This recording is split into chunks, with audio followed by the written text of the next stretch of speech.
What's up guys and gals, my name's Cole. In today's video I'm going to be showing you guys how to use Bricklink, as I've been getting a lot of comments and stuff recently asking where do I buy my parts. So we're going to use two examples, or maybe three, we'll see how it goes, for this video. So the first example will be that I have a car that I've built, or it doesn't have to be a car, it could be anything that I have built and I'm missing a part and I need a part to complete the build. So let's just say I need one or two parts to complete it. Basically what I can do is I need to find the name of the part. I say I don't know the name of this part, but I want this part.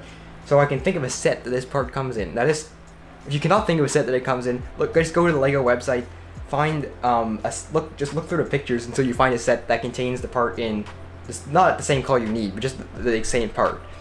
Once you found that set, then put the name of the set in the search here. Obviously you might know that set name already. Basically, let's just, for our example part here, we're going to put in the LaFerrari set. So we will search for the LaFerrari set, and then we have the LaFerrari set here, and then we can hit this. The item consists of right up here.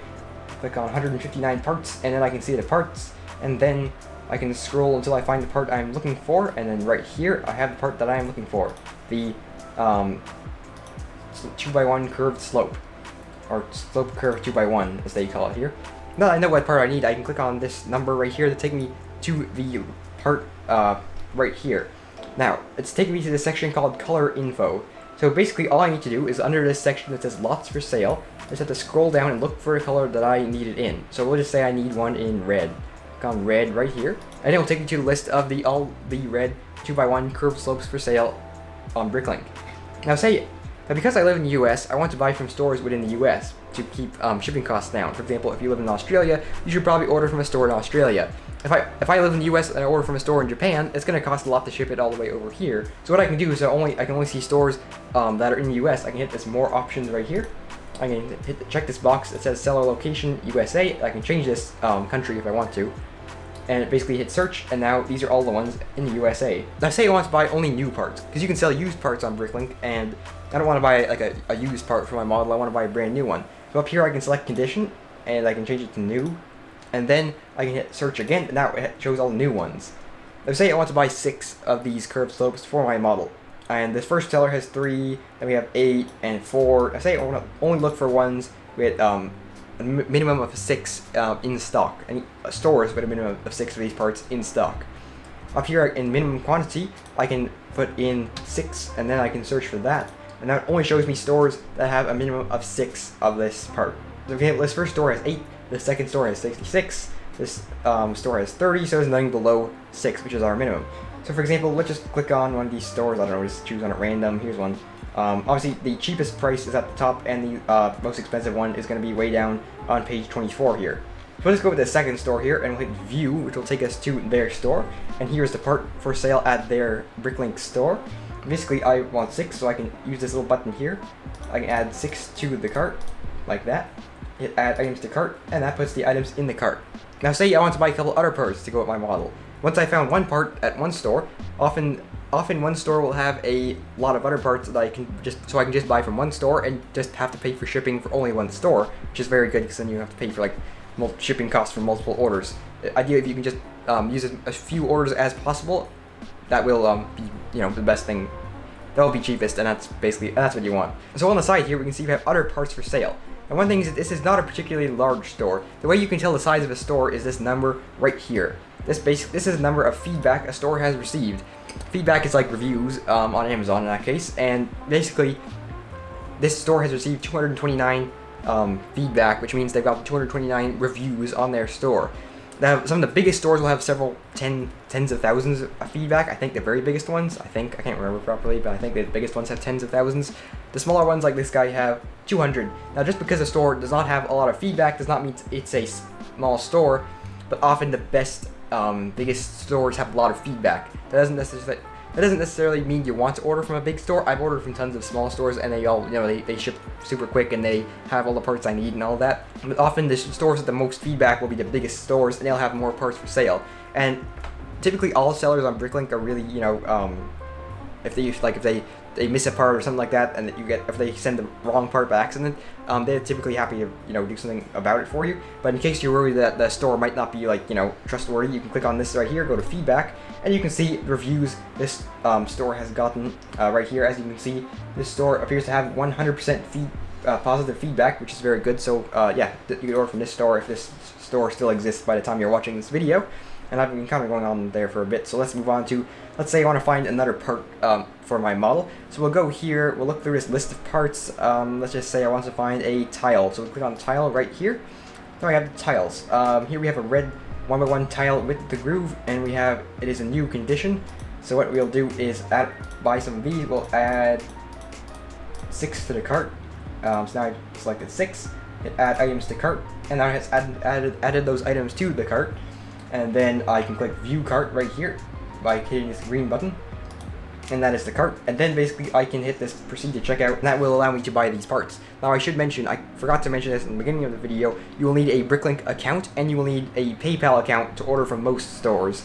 Some stores use other methods of payment, basically all of them use PayPal, I'm pretty sure, and you're going to need an account, Bricklink account either way, so just something to keep in mind before you decide to order parts. So next example is that I want to buy some parts for a car, but I don't know what parts I need. So let's just say I want to buy, so let's just say I want to build a Lamborghini, and I don't know what parts I'm going to need, so I'll just buy a bunch of parts that are useful for building cars. So what I could do is I could go, like we did at the Ferrari set earlier, look up the name of a speed jamie with a bunch of good car building parts, find the names of those parts, and then once I found the names of each of those parts, I can make what's called a wanted list with all those parts in it.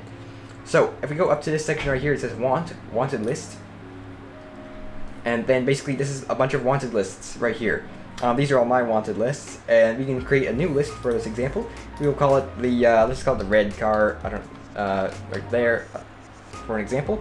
Create wanted list, and now we have a empty wanted list. So let's say we want to add some parts to the wanted list that I can buy.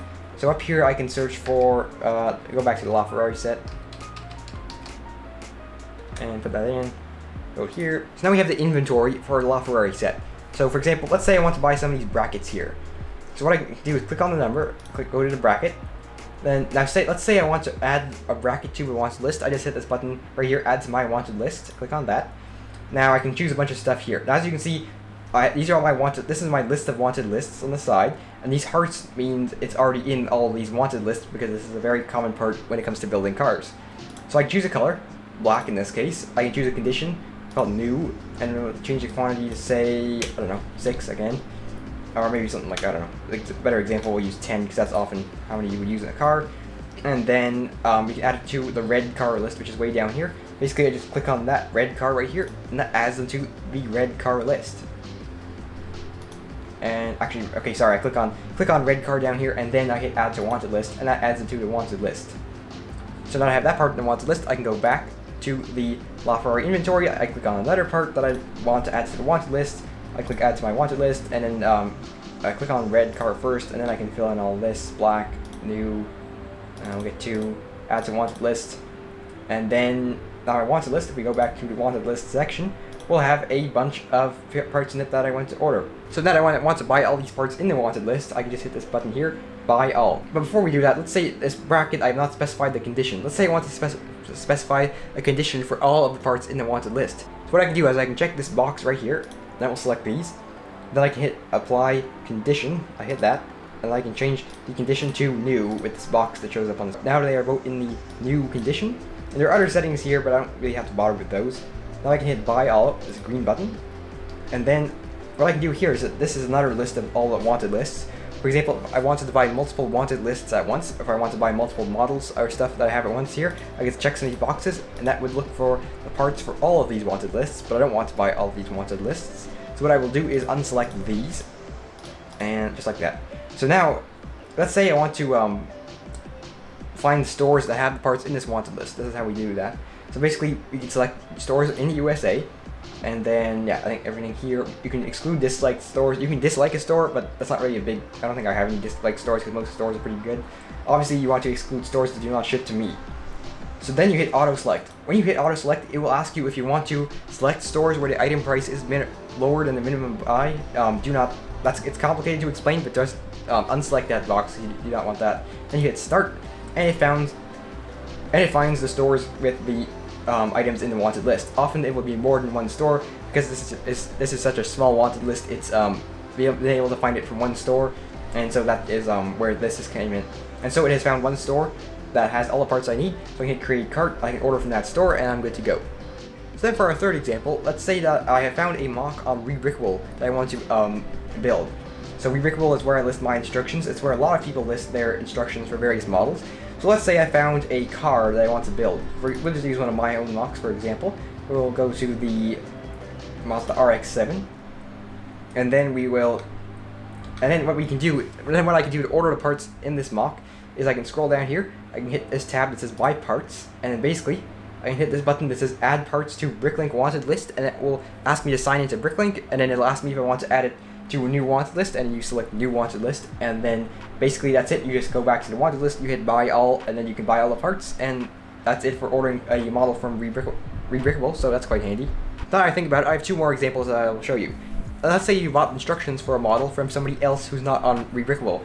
Often they will include a file with a Bricklink XML wanted list. I can't remember the exact name. Basically, it'll be a bunch of code that, like a notepad, notes kind of a notepad file. I don't know what the name is. But basically, you'll be able to copy that code. So basically, you Control C or Control copy, whatever it is on a Mac. I'm not really sure what that is. Basically, you go back to wanted list here, but you hit upload right there, and now you can upload a Bricklink XML file by clicking on this tab. You can add to a new wanted list, and you can just paste all that code you copied from the file that you got with the purchase of that instruction set, and then you can paste that right here. And then basically hit verified items, and you can make a wanted list out of the parts for that model. The fifth example is if you build something in Studio and you want to buy the parts for that model you built in Studio. Basically, you hit this button up in the corner of Studio. It asks you to sign into Bricklink. You sign into Bricklink, and then it asks you to make a wanted list out of it. And that's also another good way of ordering parts for your models. Now, you can also order sets and minifigures from Bricklink, as you can see, which is not something I do super often, but if you need to order sets or minifigures, it's not a bad way of doing it. So guys, I guess that is it for today's video. If you have any questions at all, go ahead and leave them in the comments below. And I'll answer all of the questions that I think need answering. And then I guess we're gonna have another mock video coming up here pretty quick. So just yeah, I'm trying to come up with an excuse for releasing what is otherwise a rather boring video. What is a rather boring video, I guess. But hopefully this should help you guys with your mock building. So thank you for watching and all that, and I will see you guys next time.